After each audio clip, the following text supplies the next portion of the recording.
Iran Israel സംഘർഷത്തിൽ പ്രവാസി മലയാളികൾക്ക് നിർദ്ദേശങ്ങളുമായി നോർക്ക. ഇരു രാജ്യങ്ങളിലെയും ഇന്ത്യൻ എംബസികൾ നൽകുന്ന നിർദ്ദേശങ്ങൾ പാലിക്കണം. നിലവിലെ താമസ സ്ഥലം സുരക്ഷിതമാണെങ്കിൽ അവിടെ തുടരണം. സ്ഥിതിഗതികൾ ഇന്ത്യൻ എംബസിയും നോർക്കയും നിരീക്ഷിച്ചു വരികയാണെന്നും നോർക്ക റൂട്ട്സ് സിഇഒ. വിവരങ്ങളുമായി ഹാൻസ് ജോൺ ചേരുന്നു. ഹാൻസ്, ഈ ഇരു രാജ്യങ്ങളിലും ഇന്ത്യക്കാർ ഏറെയുള്ള സ്ഥലമാണ്, പ്രത്യേകിച്ചും മലയാളികൾ അടക്കമുള്ളവർ ഉള്ള സ്ഥലം. മലയാളികൾക്കായി എന്തൊക്കെ നിർദ്ദേശങ്ങളാണ് ഇപ്പോൾ നോർക്ക നൽകിയിരിക്കുന്നത്?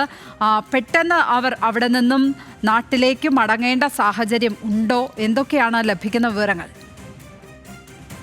ലക്ഷ്മി, നോർക്ക നൽകുന്ന വിവരമനുസരിച്ച് നിലവിൽ ഇറാൻ ഇസ്രായേൽ അധികൃതരുമായി എംബസികൾ നിരന്തര സമ്പർക്കത്തിലാണ്. ഇതിന്റെ അടിസ്ഥാനത്തിലാണ് ഇപ്പോൾ പ്രാഥമികമായിട്ട് മലയാളികൾക്കടക്കമുള്ള നിർദ്ദേശങ്ങൾ നോർക്ക റൂട്ട്സ് പ്രസിദ്ധീകരിച്ചിരിക്കുന്നത്.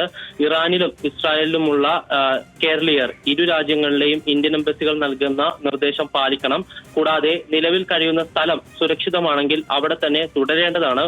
കൂടാതെ ഞാൻ നേരത്തെ സൂചിപ്പിച്ചതുപോലെ തന്നെ സ്ഥിതിഗതികൾ എംബസി അധികൃതരും നോർക്കയും നിരീക്ഷിച്ചു വരികയാണെന്നും പറയുന്നുണ്ട്. അതിനോടൊപ്പം തന്നെ ഇതുമായി ബന്ധപ്പെട്ട് ഈ സംഘർഷവുമായി ബന്ധപ്പെട്ടുള്ള വിവരങ്ങൾ അറിയിക്കുന്നതിനും സഹായത്തിനുമായി ഇന്ത്യൻ എംബസിയുടെ ഹെൽപ്പ് ലൈൻ നമ്പറിലോ അതിനോടൊപ്പം തന്നെ നോർക്ക റൂട്ട്സിന്റെ ഹെൽപ്പ് ഡെസ്കിലോ ബന്ധപ്പെടണമെന്നും നോർക്ക ഇപ്പോൾ അറിയിച്ചിട്ടുണ്ട്. ലക്ഷ്മി, ഹാൻസ് ജോണാണ് തിരുവനന്തപുരത്ത് നിന്ന് വിവരങ്ങൾ പങ്കുവച്ചത്.